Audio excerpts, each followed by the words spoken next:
Mbote na bino banso bama batata bandeko balandi ya Congo Bololo, balandi ya 3x2 radio kachopa.com, talabiso wana en tout cas toye lisusu na tongo ya lelo. Ya solo penda bama batata bandeko lelo ezali mokolo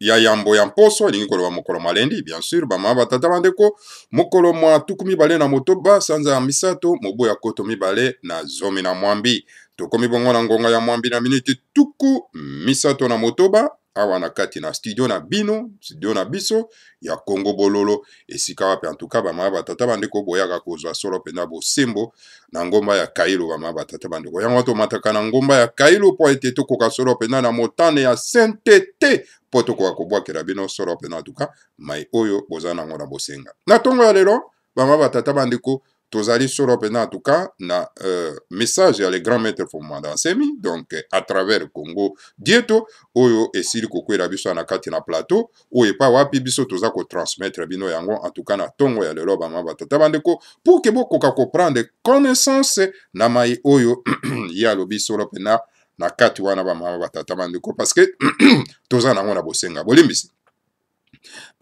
bolimbisi bama batata bandeko alors na yango liboso ke toleka solo pena na message ya les grands maîtres fondement semi alors donc toko mekana noko parafe bama batata bandeko maye maloba maki solo pena en tout cas na oyo tobengi solo pena mosengo mbuta mosengo en tout cas lobi mokolo mwa eyenga alikaki solo pena en tout cas bomo mesano na ndenge bamesana bango babiyamba bapaya donc na kosala démonstration kuna en tout cas na mboka mokonzi Kinshasa kuna na République fédérale du Congo et puis wapi bama batata bandeko donc na homili na ye donc a tenir un discours et puis wapi biso to retenir 2 points bama batata bandeko pa wapi en tout cas to komeka ko épingler yango na tongo ya lelo. Voilà en gros bama batata bandeko oyo to lengeli pona bino en tout cas na tongo ya lelo na kati na plateau na bino na plateau na biso ya Congo Bololo parce que biso to yaka awa kaka koloba bosembo pona kopesa baimboka en tout cas vraiment la vraie vision kopesa baimboka en tout cas boyebi pona ete bakwa kokoma na kanda po ba s'approprier en tout cas mboka na bango. Voilà bama batata bandeko maye to memeli bino na tongo ya lelo. Voilà. Pona ko kota solo pena en tout cas na message ya les grands maîtres to bandanano en tout cas na message ya mbuta mosengo en tout cas lobi ezalaki mokolo matuku mibale na mitano sanza ya misato bama batata bandeko epa wapi mosengo akendaki solo pena kosala apparition na ye na kati na stade Diveme oyo en tout cas bokomisa kobenga yango lelo en tout cas stade Raphaël na ebite mondele Raphaël akoka kozwa stade na kati na mboka na biso to ebite bon effectivement soki bapesaki kombo ya Raphaël parce que tozalaki ya kokonzama na baberge bon sikoyo est ce que tozwi lipanda tozwi indépendance na maboko ya baberge est ce que esengeli kaka to continuer na bakombo ya bakolon na kati na baville na biso na kati ya basité na biso na kati ya baparke na biso alors voilà un peuple qui ne raisonne pas il continue toujours à se faire coloniser que ça soit nos dans bakombo même baza décolonisé bazola taka bakombo ya bapaya baza ko vénérer bakombo ya bapaya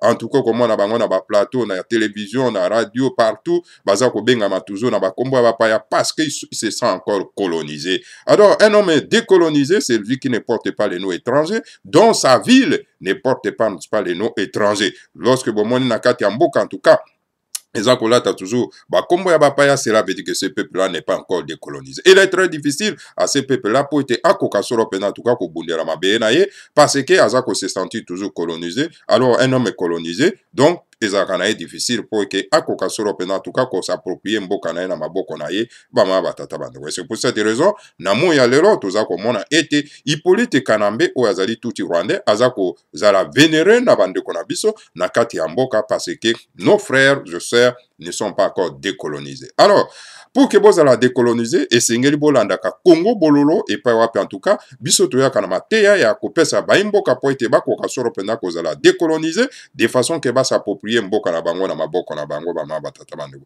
Parce que un peuple qui n'est pas décolonisé akoki ko s'approprier mboka na yete, alors akotika solo pena en tout cas bapaya baya ko konza na kati ya mboka pe bakomi ko vénérer mopaya na kati ya mboka. Donc voilà ba batata bandeko.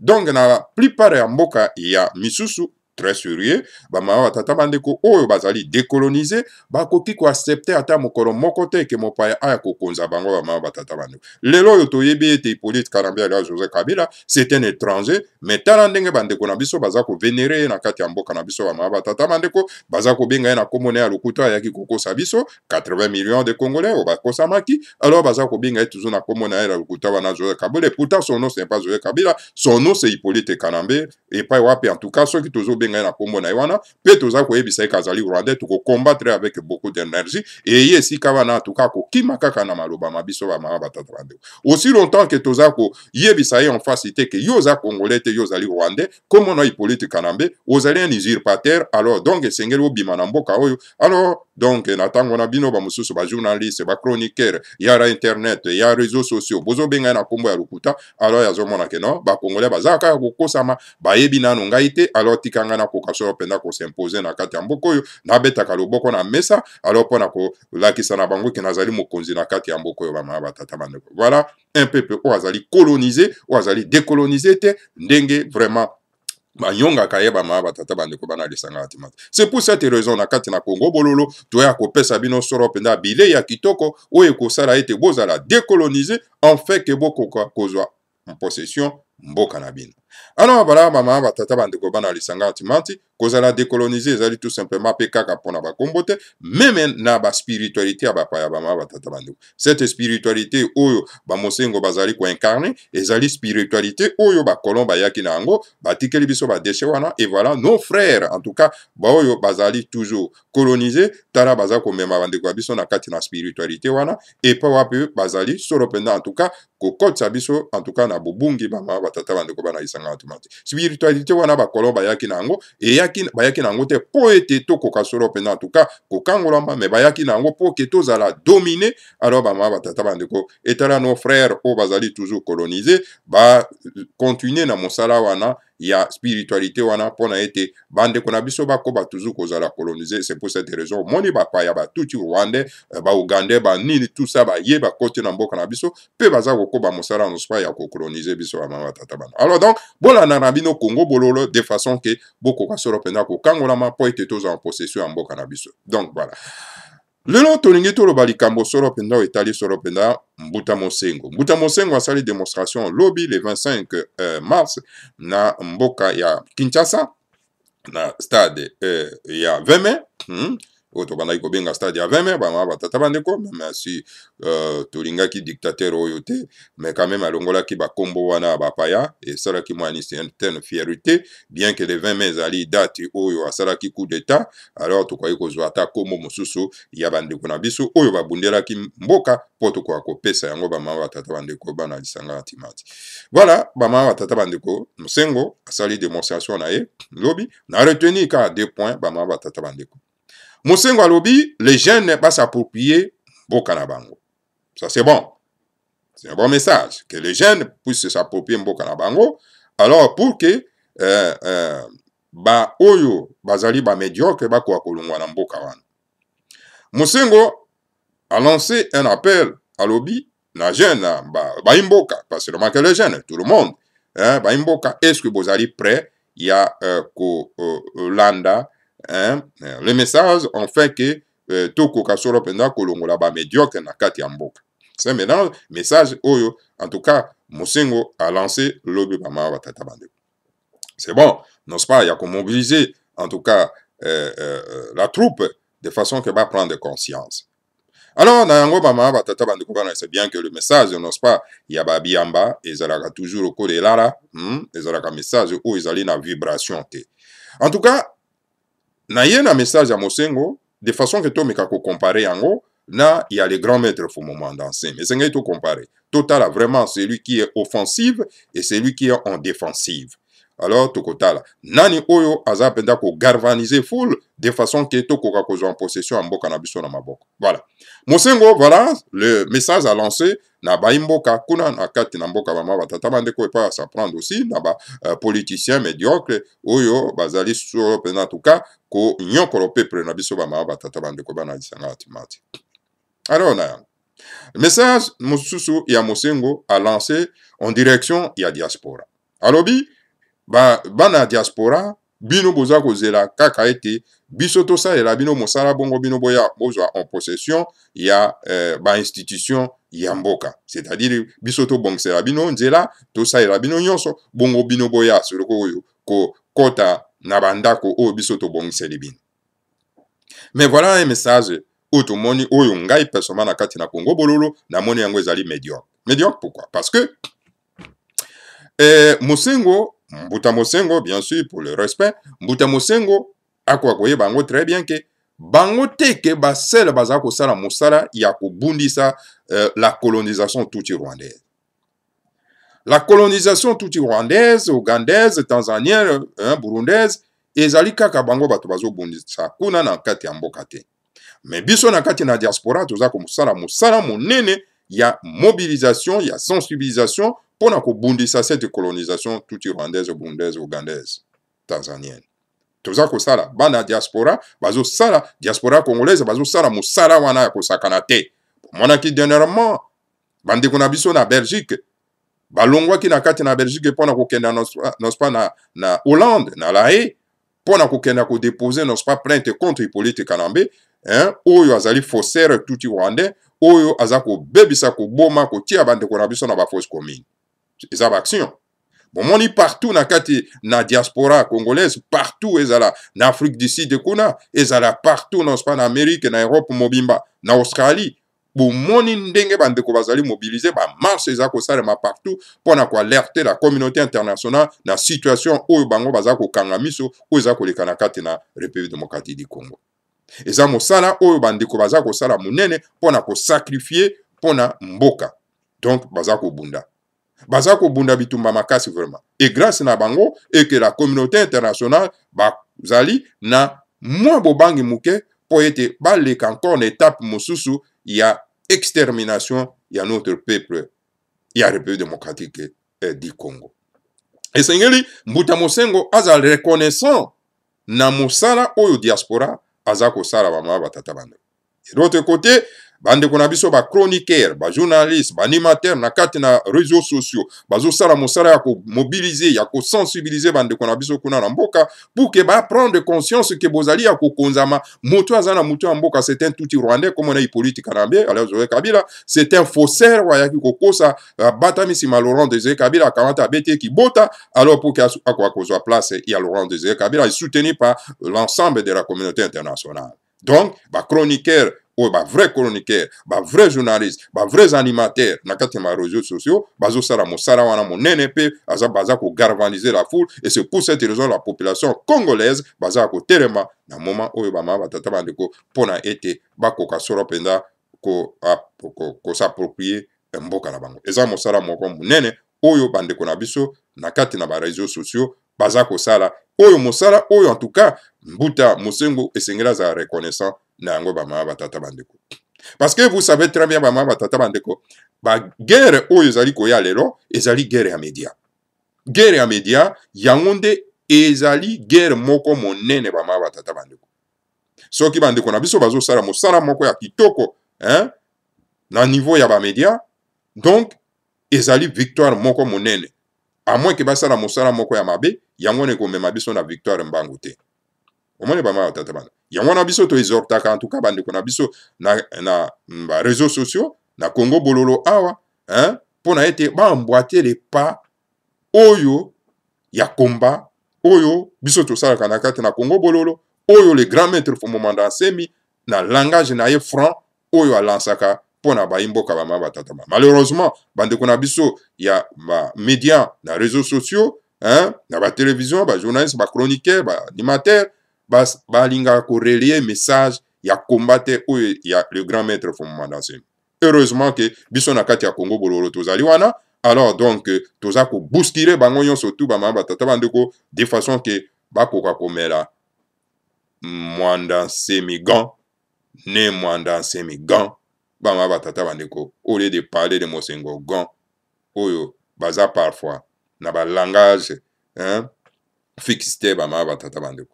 Nous louons toza ko louer mosala bango baza ko sala mais kasi esengeli basala mosala proprement dit bama batata bandeko. Voilà le message oyo Mbuta Mosengo a lancé pour Nabiso, bana diaspora, on a encouragé biso, mais azande ko beta biso lisusu mabanga, azako beta biso lisusu banzete ba mama batata bandeko. Allez-y comprendre. Est-ce que bandeko Nabiso ba chroniqueur, il y a télévision, il y a réseaux sociaux, comprendre le message, il y a Mbuta Mosengo.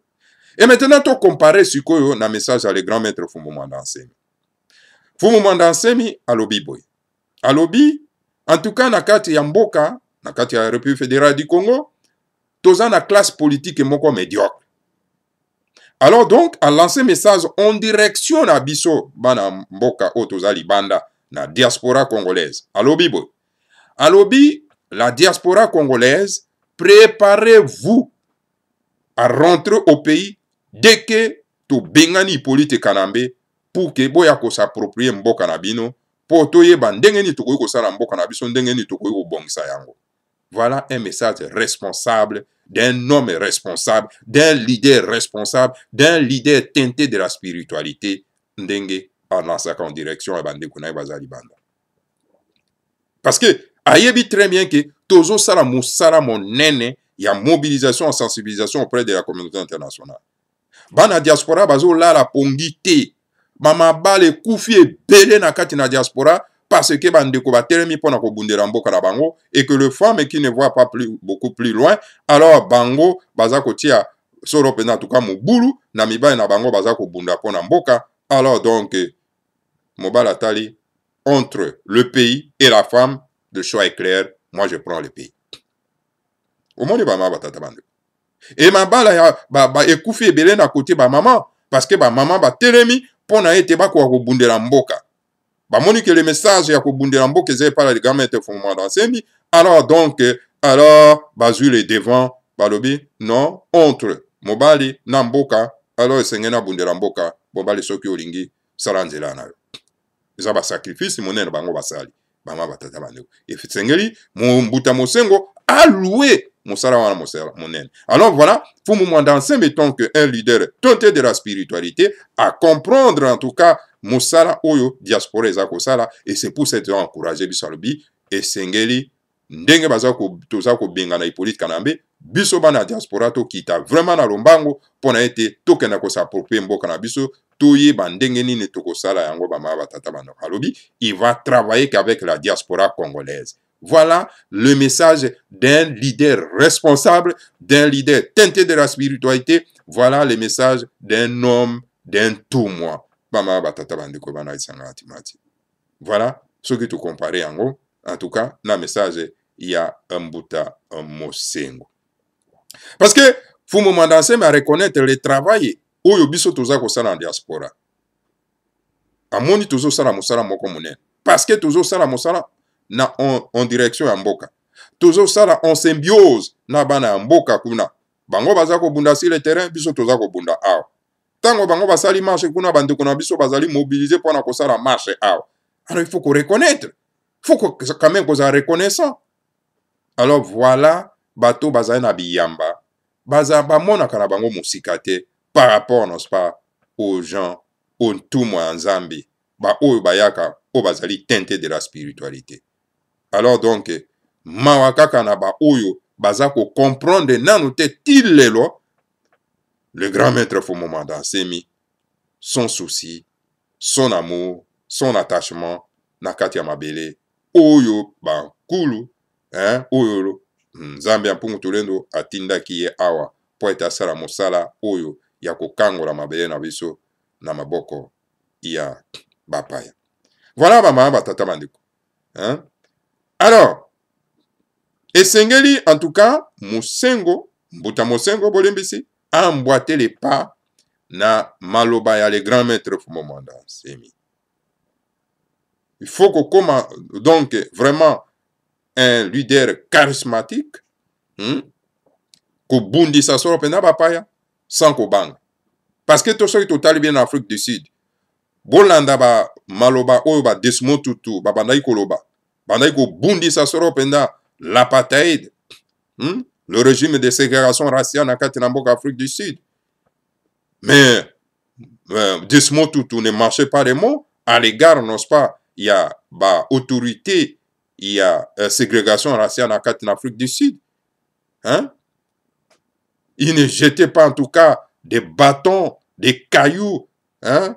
Bamabanga en direction, il y a diaspora sud-africaine, noire, au Babanaïko Bundisa européen en tout cas, le régime d'apartheid. Les autres, ils sous la colonisation, et Sengai Mbutamosen va reconnaître que tous sous la colonisation de toutes les Rwandaises, Ougandaises, Rwandaises, Tanzaniennes. Alors donc, Ndenge Bango Bazako Bunda sur le terrain, c'est ce que nous faisons ici, à l'extérieur.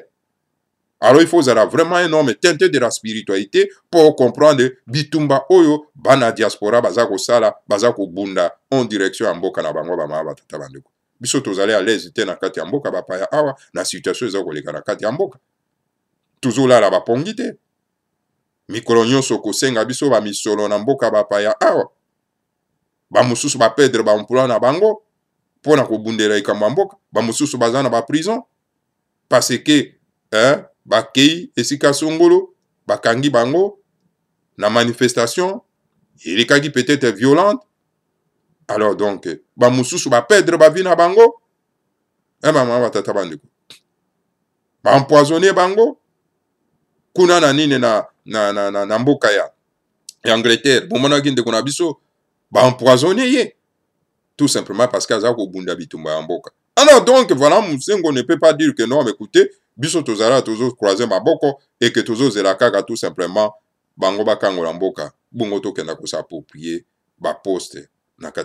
C'est pas ça, nous sommes en train de nous. Ce qui peut-être a informé, et sengre bande konabiso, ba koka ko informer, que ba attention, diaspora bazo sala mosala makasi. Et celui qui connaît ça, et que c'est faux moment dans semi, et c'est pour cette raison, atindi message en direction abiso, pour na été tango botoza ko benga na Hippolyte Kanambe, diaspora, et sengre va kitana lo mbango penza, pour na été tokana ko sa popé mboka na biso. Voilà bama batata bandeko wana ezalaki en tout cas na mokuse maye oyo tokoki kopesa bino oyo message ya Mbuta Mosengo alansaki lobi ndenge biso na kati na Congo bololo toye ko analyser yango. En tout cas sans plus tarder bama batata bandeko ngonga na télévision bon moment selezaka molai mingite tokenda solo pena na message ya fumo manda semi oyo a lancé en direction ya Baimboka. Fumu Mandansemi, député de l'opposition, deuxième mandat de l'Assemblée nationale de la République démocratique du Congo, compare la gestion de M. Joseph Kasavubu et celle du politique Kanambe alias Joseph Kabila. Donc, Fumu Mandansemi a bengi bino boyi a to comparer gestion ya Mbuta Kasavubu ndenga a tambusaki mboka na ndenge Hippolyte Kanambe, un étranger tout rwandais, imposé par le monde occidental, ndenga zo kotambusa mboka lelo. La sagesse Congo enseigne que la justice soude un peuple, tandis que l'injustice provoque la mésentente qui fait éclater un grand ensemble. Effectivement, eza solo. Justice. Yangonde, isalaka ete, baimboka bazala lisanga moko. Mais tandis que l'injustice so que na kati ya mboka yango nde esalaka ete baimboka bakoma koyima et puis mboka oyo ezali monene ekoka solo mpenza kopanzana. Mboka epanzanaka tango l'injustice ezali kogronde na kati ya mboka bango batata bana. Justice so que na kati ya mboka yango nde esalaka ke baimboka bazala solo mpenza na bomoko. Mais tango injustice ekoti na mboka, alors bo s'attendre na éclatement na kopanzana ya grand ensemble wana. Ainsi, moulé par cette sagesse Congo, M. Kasavubu M. Congo trouvait qu'il était important. En tout cas, bon, monsieur, donc, voilà. Mbuta Kasavubu, M. Kasavubu, M. Congo, trouvait qu'il était important de mêler toutes les communautés congolaises à la gestion de la République démocratique du Congo, qui est aussi vaste que toute l'Europe. Donc, au Moni, na sagesse Congo, la sagesse Congo eza lolenge oyo babena Congo batailaka mokili.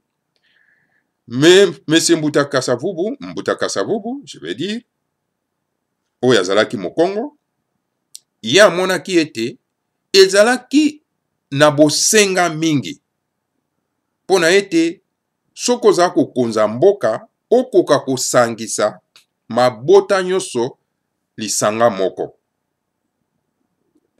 mpona ete bamosusu bazala leger te. Esengeli kosangisa mabota nyonso esika moko mpo ete bokoka kosala yango ntango bozali na grand ensemble. Yango wana omonaki Mbuta Kasavubu asangisaki na bokonzi na ye, asangisaki mabota nyonso na kati ya République démocratique du Congo oyo ezali monene koleka Europe mobimba. Alors, ce sont ba signe oyo eza kolakisa ete moto na bwanya ndenge atambusaka mboka bamama batata bandeko. Alors, moto abwanya ayebi ndenge nini akoki kosala po ete justice ekoka kotambola na kati ya mboka. Alors, c'est pourquoi le président Kasavubu a nommé M.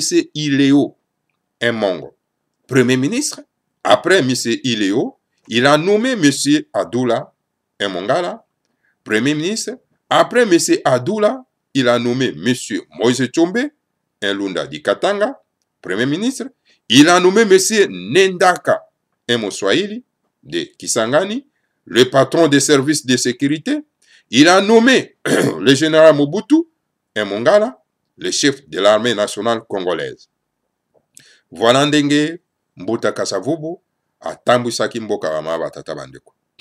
Yango namonaki na bokonzi na ye, anomaki Iléo azali Mongo, azali premier ministre, anomaki Adoula, azalaki Mongala premier ministre, asima anome Adoula, donc nasima yango ayekonome Moïse Tshombe wazali Lunda Katanga premier ministre.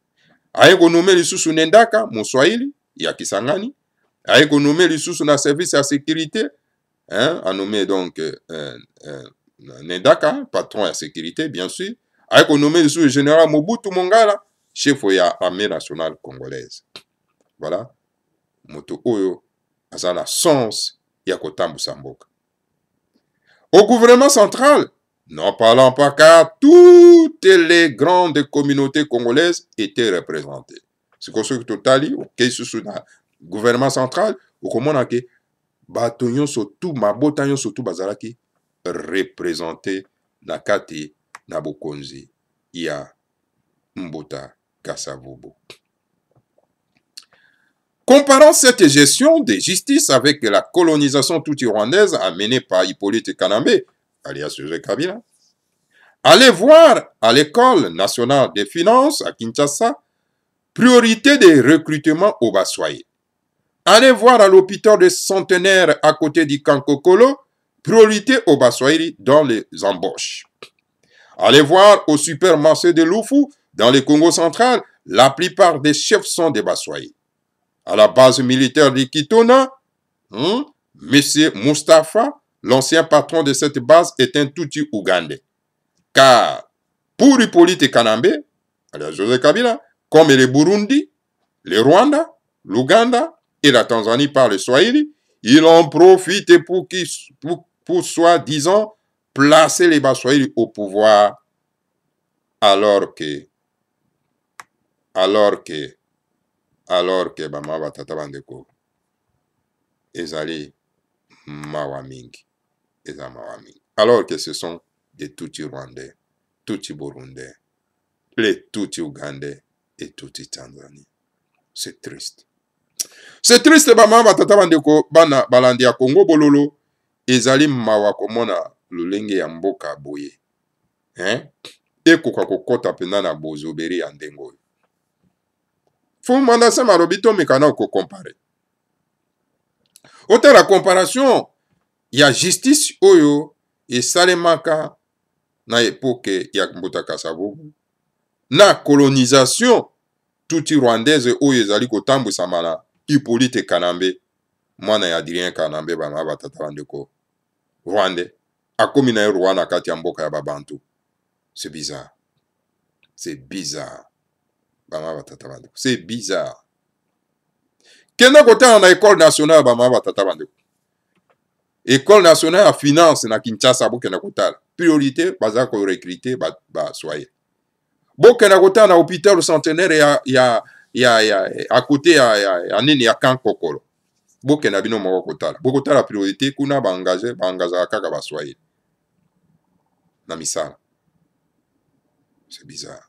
Bokenda kotala na supermarché à Lufu na Congo central. Plupart ya ba chef ya ba konzi ba soye. Bokenda kotala na base militaire ya Kitona. Bokenda kotala bino Monsieur Mostafa, patron ya base militaire wana, c'est un Tutsi Ougandais. Na mboka na bino bakamati patron ya sécurité pona ko former ba militaire na mboka. Bakamati bacheli bino Mostafa, un Tutsi Ougandais na kati ya mboka na bino. Bino bato bozolo bala otokena maponami. Maponami. Mais est-ce que bozana miso ya komona? Hein? Bozana miso ya komona même fumu mandase mazo fungola bino miso. Bino bozo kanga kaka miso. Olingo la mukate. Alors, pona Hippolyte Kanambe, lokola Burundi, Rwanda, Uganda, Tanzanie, balobaka Swahili.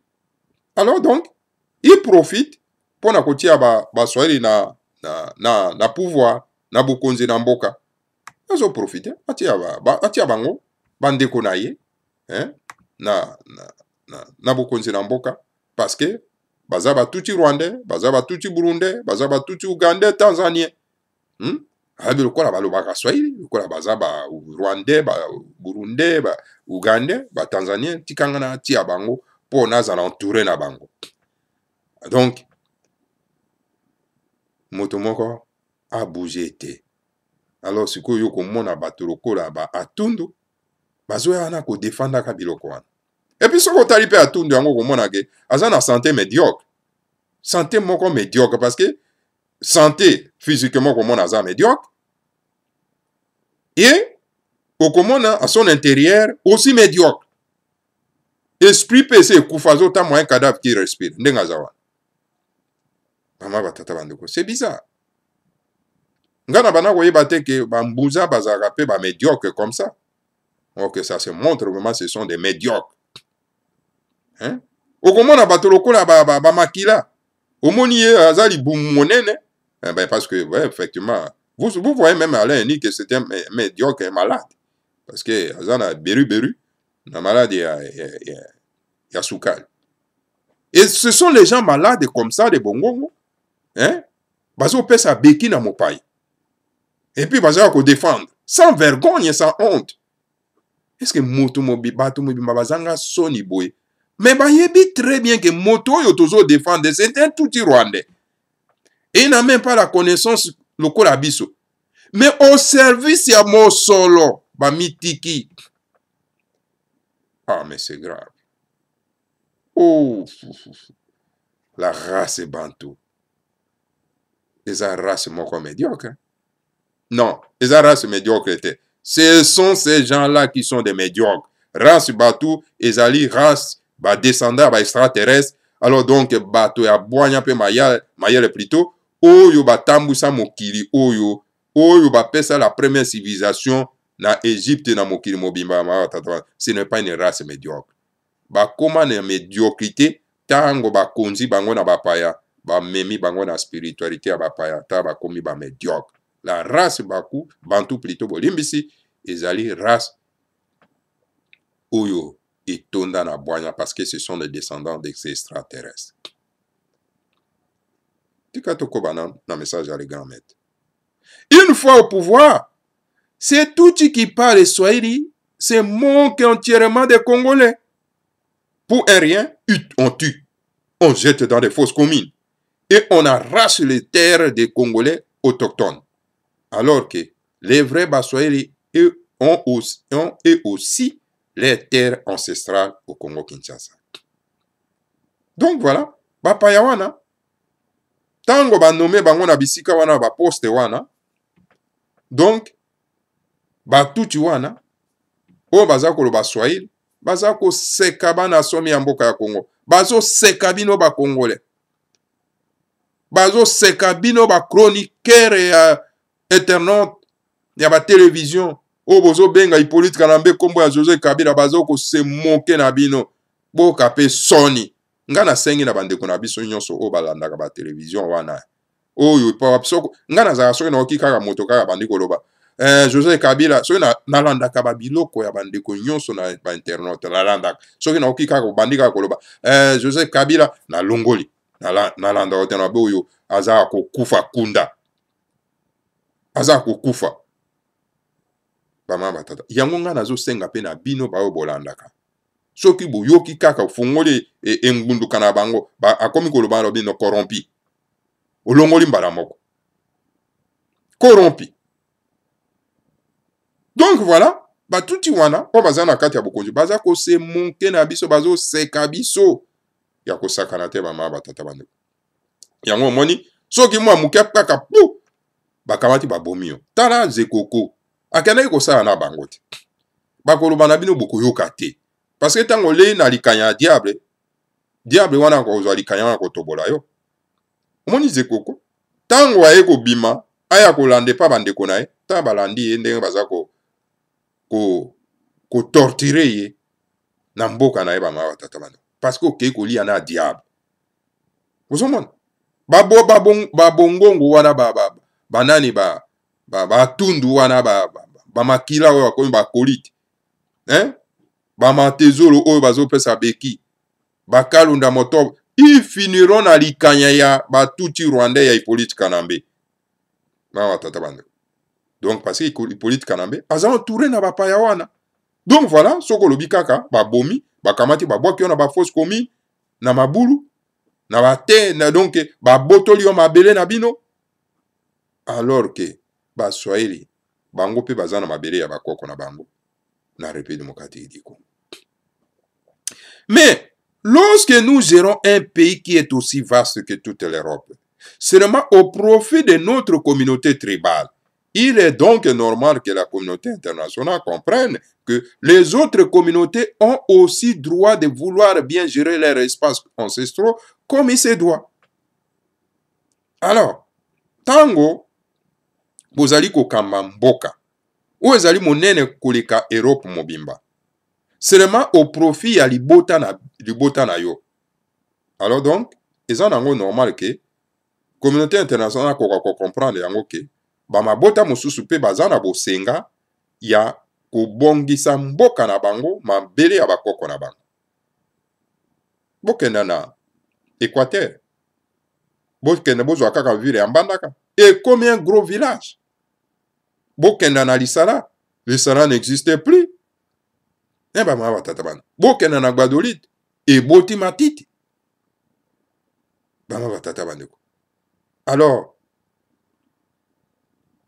sauf que l'injustice wana eza kokoba, la colonisation tout rwandaise ezo koba na mboka na biso, et sengeli ba mboka bakoka ko se rebelle po eza mabele ya bakoko na bango, et sengeli que la communauté internationale akoka ko comprendre des situations wana pour que aya na biso lisanga moko po ete to longola Hippolyte Kanambe na kati ya mboka na biso. Voilà. En tout cas, où nous voulons vivre ensemble en République démocratique du Congo, qui est un mariage forcé par la colonisation belge, alors gérons le pays avec justice, où nous sommes incapables de gérer avec justice. Alors, puisque la République démocratique du Congo est aussi vaste que toute l'Europe, séparons-nous en entités indépendantes pour que chaque communauté congolaise puisse gérer son terroir efficacement. C'est clair. En tout cas, ceux qui bolingi vraiment tout quoi vivre lisanga moko na kati ya République démocratique du Congo, ou ezali en tout cas libala ya makasi o batia biso na ba colon, alors donc esengeli to koka solo pena tout cas ko tambusa mboka wana na justice.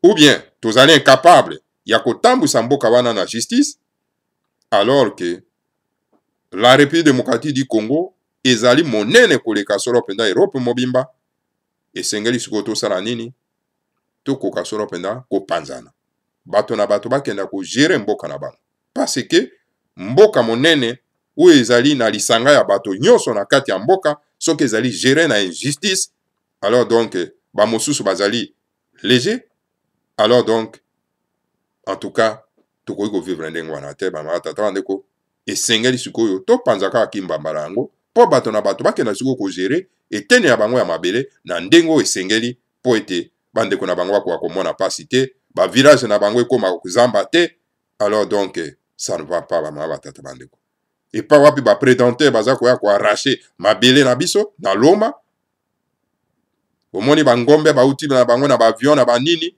baye na kati na bandundu baza koenvoyiri bandeko ya bandundu baza kobotola bango mabele e mokonzi ya parlement ya médiocre azoya azobiki bangombe ma bakoki kosirikile na bango eza nango problème te baza epa na bango ok bangombe wana bato wana baye na mindoki mpona kobotola bandeko ya bandundu mabele na bango alors donc esengeli bato na bato baprendre conscience que non il est temps maintenant ya kosala ya kopanzaki mbambala yango bato na bato bakenda kogere mboka na bango soki baoyo balingi ete bapaya bakonza bango donc bamemi politika na mbe ake kokonza bango kuna na bamboka na bango bama batata bango yango wana toza koexhorte bandeko na biso bangala il est temps de prendre conscience maintenant que jamais parce que un danger nous guette devant nous yango wana esengeli kolandaka maloba ya le grand maître Fongmanda Semi aza koavertir biso tala maloba tumu aza koavertir soki l'injustice wana eza kokoba esengeli topanzaki mbambala oyo parce que bapaya nde bayaki kosangisa biso na makasi alors moto moko akoki kolinga te kovivre na injustice na kati ya mboka bamama batata bandeko bana lisanga ya timanzi prenez Tambwe Mwamba, celui que vous appelez le ministre de la Justice, hein? Ex-ministre de la Justice, parce qu'il n'est plus ministre de la Justice, a combiné tout simplement qu'une personnalité simple, une simple personnalité, oyo, azako katelaka bato, mibeko, ya lokuta, kokondanaka bato pour rien. Et pourtant, fonctionne c'est la longwa kala. Aza na kati ya gouvernement illégitime illégal na kati ya mboka. Tambwe Mwamba. Prenez Tambwe Mwamba. Prenez Matata Mponyo et prenez Ruberwa. Si vous grattez un peu na nzoto na bango, si vous grattez un peu, vous trouverez que c'est un Tutsi du Burundi, c'est un Tutsi du Rwanda ou c'est un Tutsi de l'Ouganda. Allez-y comprendre. Allez-y comprendre. Zwa Tambwe Mwamba, zwa Matata Mponyo, zwa Ruberwa. Bo zwa bango. Na tindi bino, le grand maître alobi. Bo kenda wane pa abatuana. Zwa Tambwe Mwamba, oyo azako se prétendre que ministre de la justice, po akate la kabino, mibeko na kati ya mboka. Bo gratte nzoto na ye, bo gratte Tambwe Mwamba. Boko mwana kati na ye, aza na ye tuti Burunde. Mais azo sa na mboka na biso nini? Et puis batie ministre ya justice akate la kabino mibeko. Bongo sikoyo bino bozo koma na kanda te vraiment bandeko na ngai. Bana somi ya mboka kongo. Bongo bino ba internaute. Bino ba chroniqueur, ba journaliste, bozo koma na kanda te. Mopaya batie ye ministre ya justice na mboka na akate la kabino ba boloko na kati ya mboka na non, mes chers frères, je suis pas d'accord de ça quand même, hein. Il faut quand même montrer surtout à quoi ko silikane loko, mes chers amis. Il faut ko silika. Faut ko silika. Zwa Matata Mponyo. Bino bandeko na biso bozo landa biso. Zwa Matata Mponyo. Gratte ye nzoto na ye. Okokuta na kati na ye. Azali un Tutsi Ougandais. C'est un Tutsi Ougandais. Hein? Zwa sikoyo nani oyo moto babengi Ruberwa. Gratte nzoto na ye. Okokuta ke azali un Tutsi Rwandais. Metala bapaya wana nyonso bamama batata bandeko. Baye bavandeli biso na mboka na loma. Bavandi pena na loma. Alors, sikoyo bandeko na ngai mpona nini bozokóma na kanda te na esika oyo kanda oyo toza nango na Hippolyte Kanambe mopaya tuti rwandais pas seulement que Hippolyte Kanambe avec tous ses frères tuti oyo baye kosala colonisation na kati na mboka na biso bamama batata bandeko mais mpona nini tokoki kondima banoire mosusu oyo bakokani na biso te baya kokonza biso barace bantu bana extraterrestre. Alors bamama batata bandeko vraiment ezali mawa pe pasi mingi bamama batata bandeko. Alors sikoyo yango na biso ngai naza kosaprendre mingi na ba journaliste naza kosaprendre mingi na bango yango nga nazo koyebisa bino mpo bokóma na vrai combat esengeli kaka kolanda Congo bololo. Comment ça? Bozomona bino moko ndenge nini? Vous voyez comment cette République démocratique Congo est très infiltrée d'étrangers?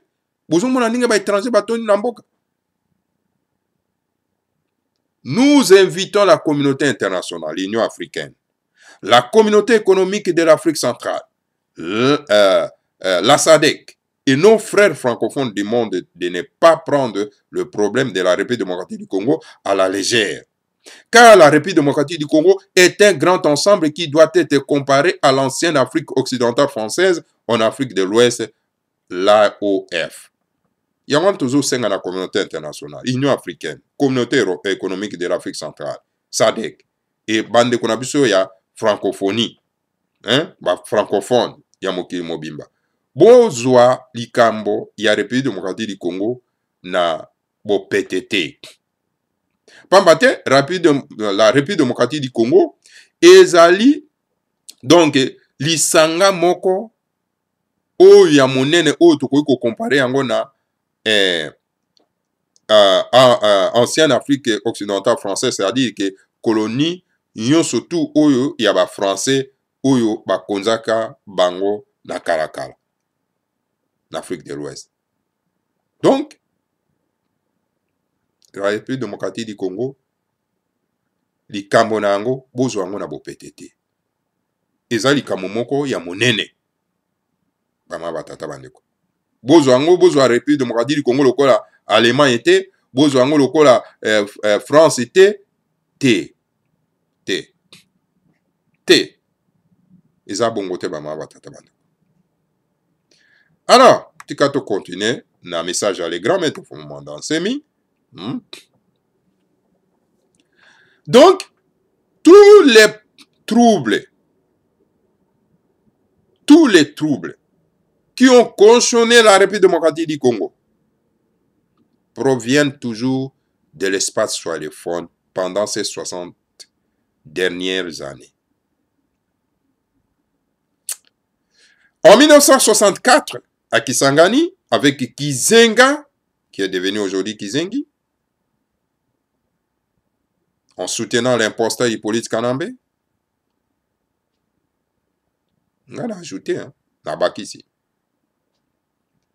Le grand maître dit ceci. En 1964 à Kisangani avec Kizenga et la République populaire du Congo, Gaston Mialo avec les Kivu et le Mumbiste Laurent Kabila avec les Katanga à Moba 1 et Moba 2. Ingeta Ibobo.